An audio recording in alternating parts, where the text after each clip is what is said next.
Bonjour à tous et bienvenue dans la 6ème partie de la fabrication du garage. Ça y est, j'ai enfin changé de vêtements et je ne suis plus la même personne. Je déconne, c'est parti. Aujourd'hui c'est une grosse vidéo, tu vas voir 4 trucs. La préparation intérieure avant peinture, la peinture en immersion. Qu'est-ce que c'est que cette merde? L'électricité au format ASMR, tu m'en diras des nouvelles. Et la pose de la porte sectionnelle automatique. Si t'as pas vu les 5 premières parties, tu peux le faire en cliquant dans le coin en haut à droite. S'il te plaît, fais-le, déjà parce qu'elles sont incroyables, et aussi parce que je me suis pas fait chier à les faire pour rien. Allez, ça commence maintenant.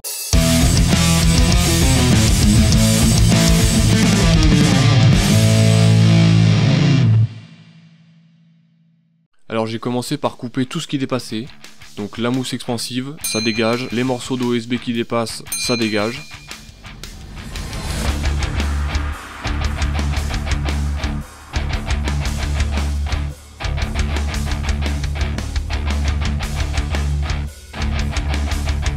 Ensuite j'ai passé de l'acrylique sur toutes les jointures. Il faut bien faire attention que ça soit de l'acrylique et pas du silicone. Contrairement au silicone, l'acrylique peut se peindre, parce que tu peux faire de la magie noire des enfers, peindre sur du silicone c'est pas la peine.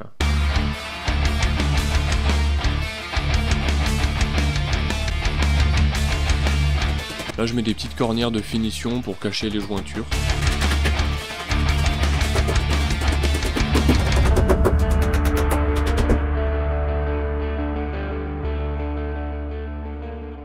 Alors là j'ai eu l'idée d'utiliser des voliges pour fabriquer des plinthes qui vont permettre de cacher tout le bas des murs. Donc j'ai dû les recouper pour que ça épouse la forme de la dalle. Bref, je trouve que ça rend bien donc...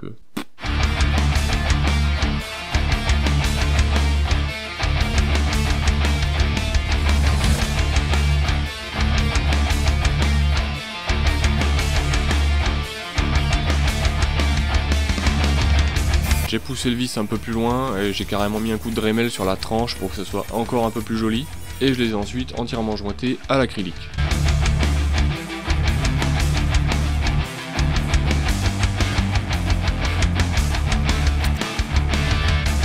Là je m'occupe de la porte qui donne dans la maison.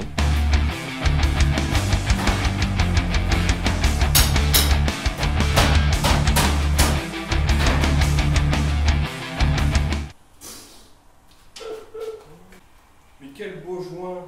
La vitre était pas jointée. Le mec d'avant, il a mis cette porte. Cette porte, c'était une porte d'entrée de la maison, d'accord? Le mec a même pas jointé la vitre. Chaque fois qu'on ouvrait, qu'on fermait la porte, ça faisait un vieux bruit, t'avais l'impression que t'étais en train de tout casser, il y a tout qui tremblait. La porte, vraiment, elle était au bout de sa vie. Là, je la reponce légèrement, grain 120, pour pouvoir la peindre. Et là, j'ai mis la dose de silicone, je peux te dire, la vitre, elle va plus jamais bouger.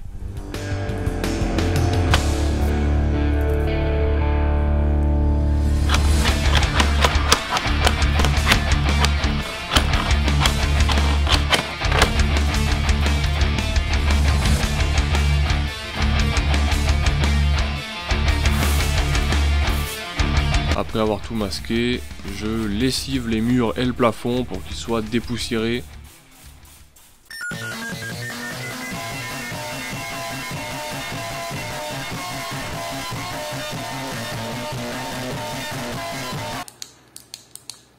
Ok, la mousse est coupée, les plinthes sont posées, les joints sont faits, les murs sont dépoussiérés. Donc maintenant, ça va peindre. Et la peinture fut.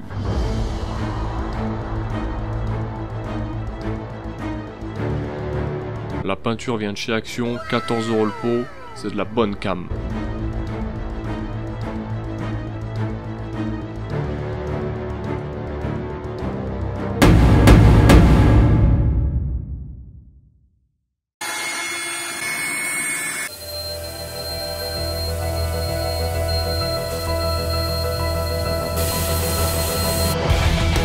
Donc j'ai tout peint avec une station de peinture Mackenzie, frérot, c'est pas le premier prix mais on n'est pas loin. Bah ça a fait le taf au final, tu vas voir qu'il y a eu quelques petits problèmes mais les problèmes venaient pas de la machine. Voilà, donc j'ai dilué la peinture plus ou moins n'importe comment jusqu'à ce que ça marche et je te laisse apprécier le résultat.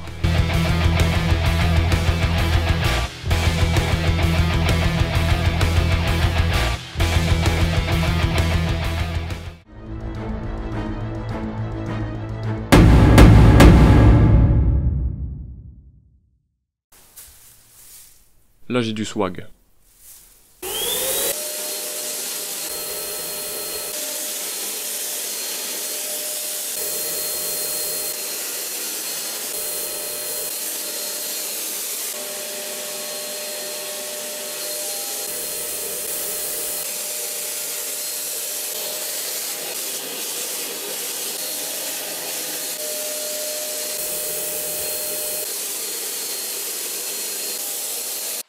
J'espère que tu kiffes le plan à la première personne. J'ai pas filmé avec une GoPro mais avec un iPod Touch de 2012.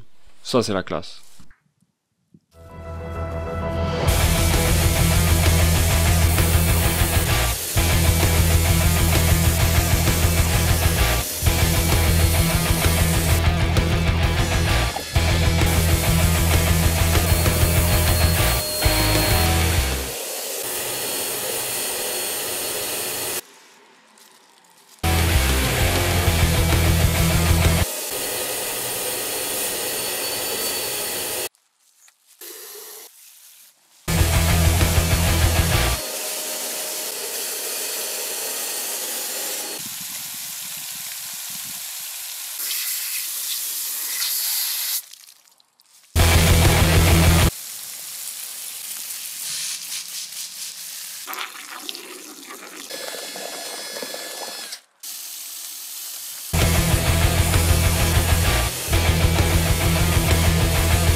Aujourd'hui, j'ai passé à la 3e couche. Jusqu'à maintenant, j'utilisais une buse de 2,5 mm.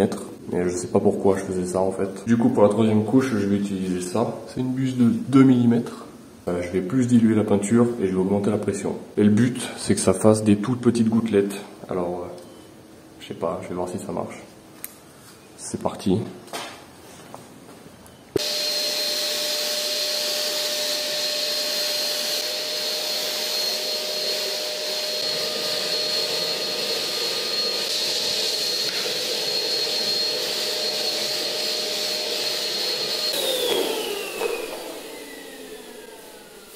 Qu'est-ce qu'il y a ce de merde là?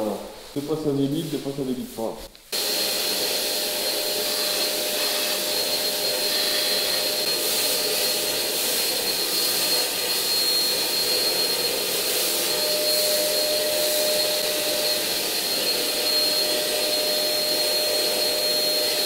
Qu'est-ce que c'est que cette merde?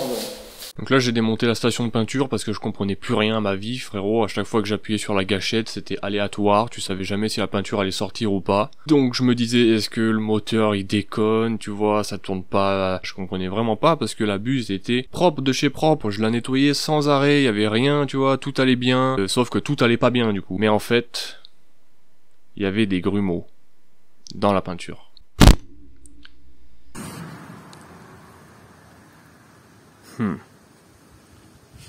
Donc en filtrant à chaque remplissage, plus aucun problème.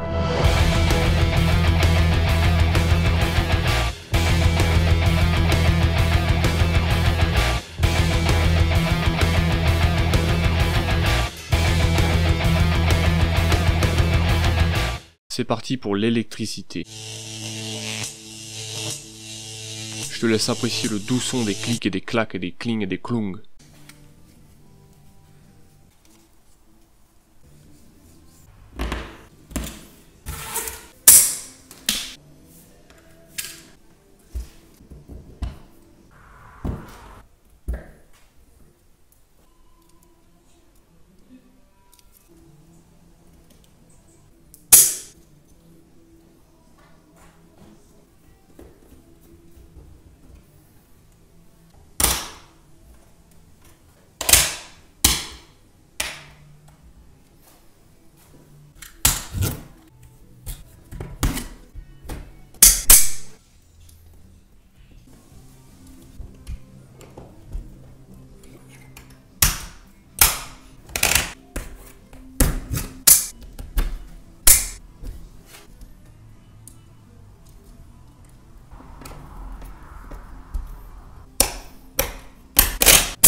Voilà la suspension qui permet donc de suspendre les lampes au plafond. Comme d'hab, ça vient de chez AliExpress, si ça t'intéresse, il y a tous les liens dans la description, je l'ai pas dit plus tôt, mais qu'est-ce que je fais?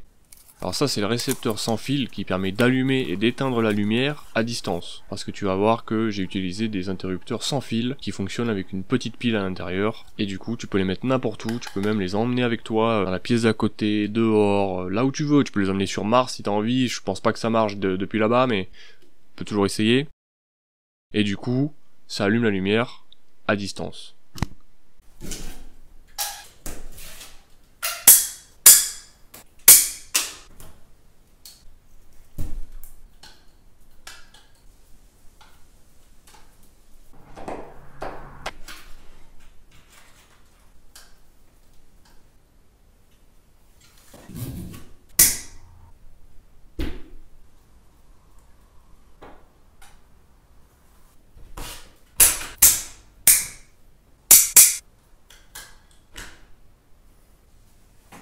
Là je passe au tableau électrique, je suis désolé de pas avoir filmé plus tôt parce que j'ai oublié en fait. Donc je l'ai fixé au niveau, à l'endroit où les câbles sortent du mur. Et je passe au raccordage des fils, ou raccordement d'ailleurs, je sais pas parler. Donc le gros câble avec écrit maison, celui-là c'est l'arrivée d'électricité directement depuis la maison, c'est du 6 mm. Dans la maison il est sur un disjoncteur de 32 ampères. Et là je le branche directement sur le différentiel du tableau.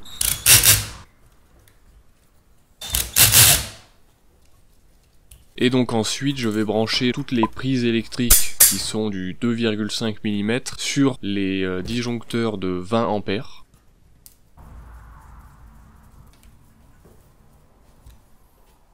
Et les câbles d'éclairage qui eux sont en 1,5 mm, ceux-là je les ai branchés sur un disjoncteur de 16 ampères.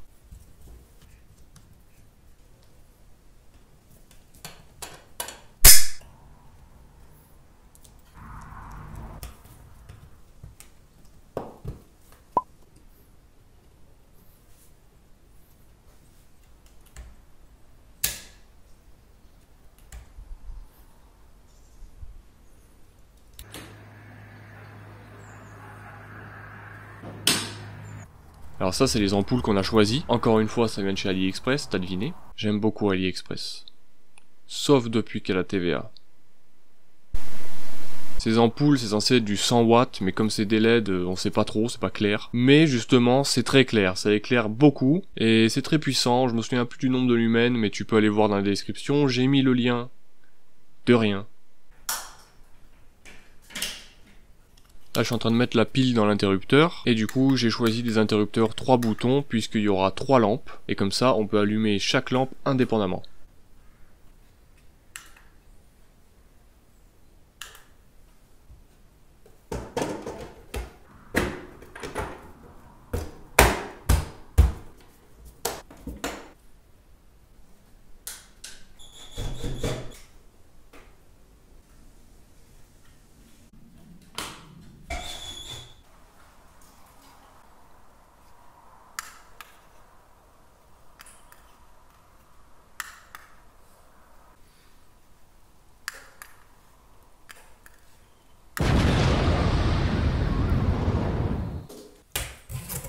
Ça c'est pour brancher le radiateur.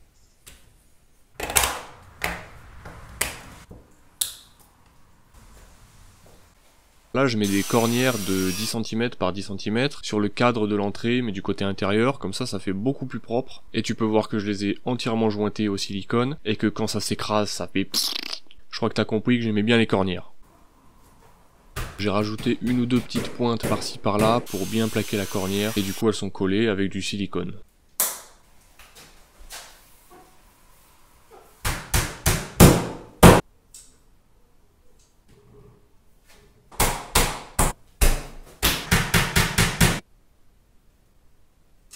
Et en parlant de silicone, je suis en train de jointer entièrement les plinthes à la dalle. Comme ça, s'il y a des insectes qui rentrent, ils sont foutus. Il est enfin temps de passer à la porte sectionnelle automatique.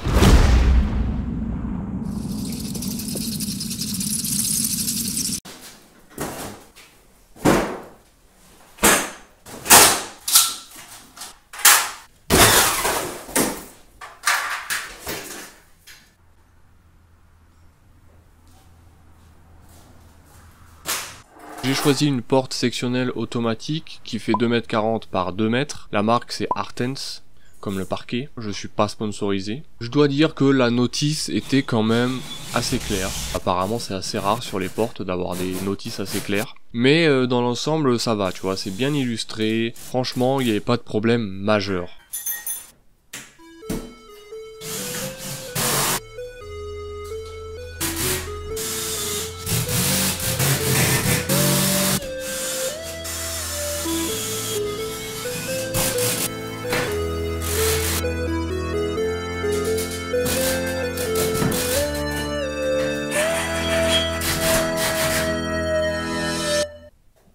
Le seul petit point négatif, c'était la notice qui allait avec le moteur, qui n'est pas de la même marque, c'est un moteur français de la marque Somfy. Voilà, je suis pas sponsorisé, je peux dire que c'est de la merde si j'ai envie. Et du coup, les instructions du moteur étaient franchement un peu trop succinctes. Il y avait des trucs qui étaient pas assez clairs, on va dire, ça pouvait porter à confusion ou prêter à confusion, voilà.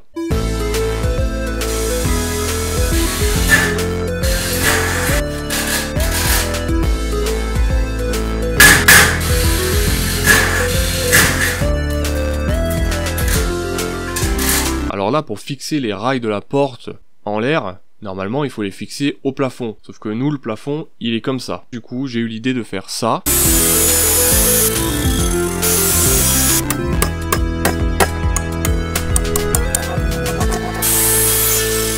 En gros, j'ai mis un bastin en travers qui repose sur 2 morceaux de bastin à droite et à gauche, dans lesquels j'ai fait une encoche. Comme ça, il s'emboîte parfaitement dessus, il repose dessus. Les morceaux de bastin sont vissés dans le mur, je peux te dire c'est ultra solide. Et ensuite j'ai rajouté des équerres à droite et à gauche du bastin pour le sécuriser entièrement.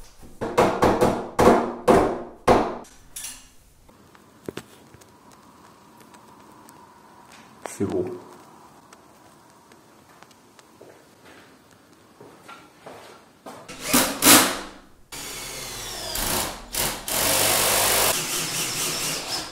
Ouais, tu peux voir, c'est du solide.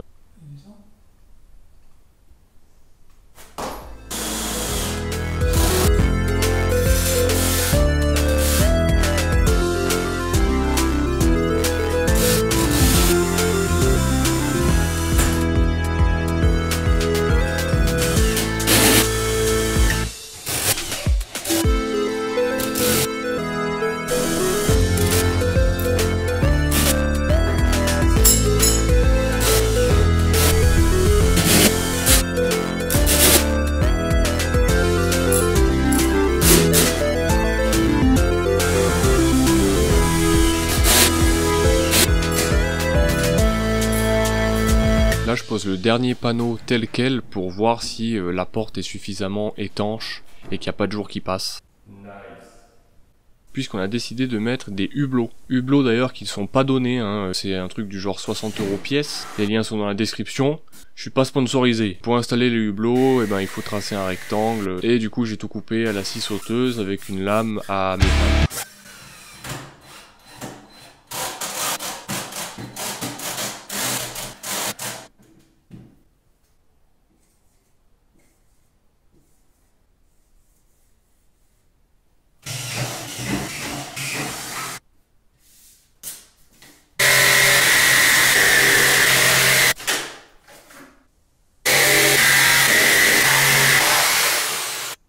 D'ailleurs, sois pas con comme moi et mets des lunettes de protection quand tu découpes à la scie sauteuse ou même si tu utilises une meuleuse. Parce que là, clairement, j'ai pas mis mes lunettes de protection et il y a carrément un morceau de limaille qui est venu se planter dans le blanc de mon œil.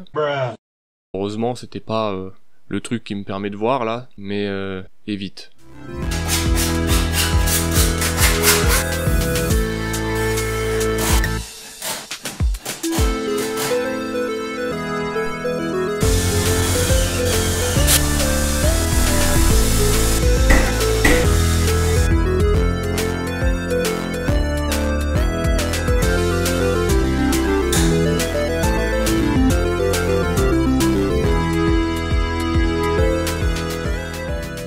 Là je passe à la tension du ressort, il fallait faire environ 9 tours.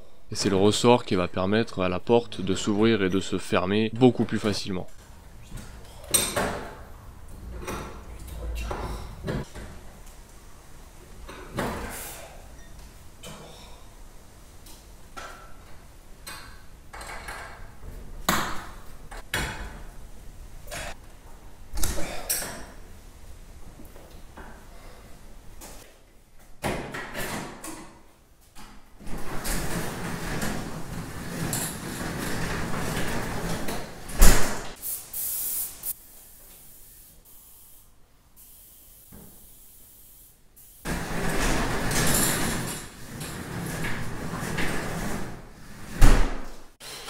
Là je passe au montage du moteur.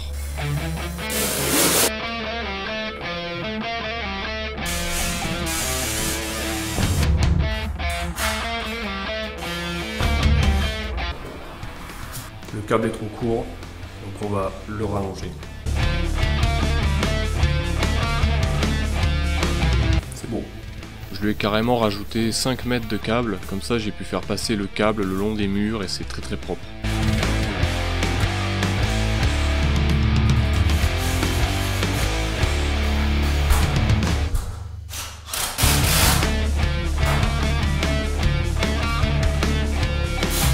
Pour fixer le moteur, et ben en fait je me suis rendu compte qu'il allait falloir faire la même chose, donc mettre un deuxième bastin en travers. Ça je l'avais pas prévu, donc on a été obligé d'aller l'acheter.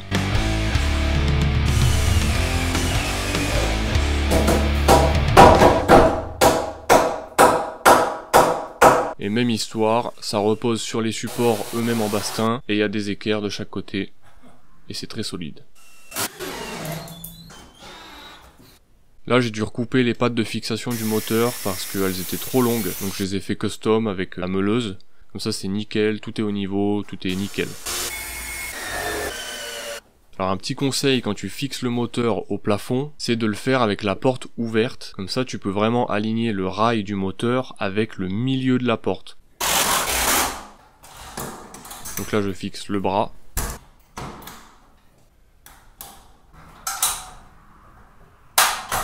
Donc là, il faut absolument pas faire ça, c'est une erreur. Donc ce truc que je suis en train de mettre, c'est la butée. Tu vois, c'est pas une petite sécurité au cas où ça aille trop loin. Non. En gros, quand tu mets ce truc, il faut d'abord ouvrir la porte à fond jusqu'à ces butées en caoutchouc, d'accord? Et ensuite, il faut maintenir la porte ouverte quelques centimètres avant ces butées. Il faut que le mécanisme du moteur bute en premier sur ce truc en fer avant que la porte ne bute sur ses propres butées en caoutchouc. Parce que là, c'est pas ce qu'on a fait. Et tu peux voir ce qui s'est passé.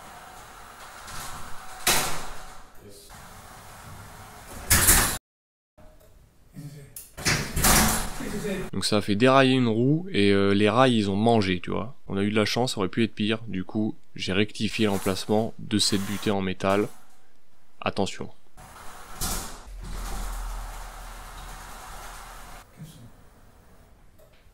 Là je mets un peu de graisse sur la chaîne. Et voilà le résultat.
J'ai rajouté 2 pattes de fixation à cet endroit-là, comme ça le rail est beaucoup plus rigide.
On s'approche de la fin de la vidéo, mais avant, si t'as kiffé, mets un like. Tu peux aussi mettre un commentaire parce que sinon je peux pas savoir que t'as kiffé. Merci d'avoir regardé le Garage Noir.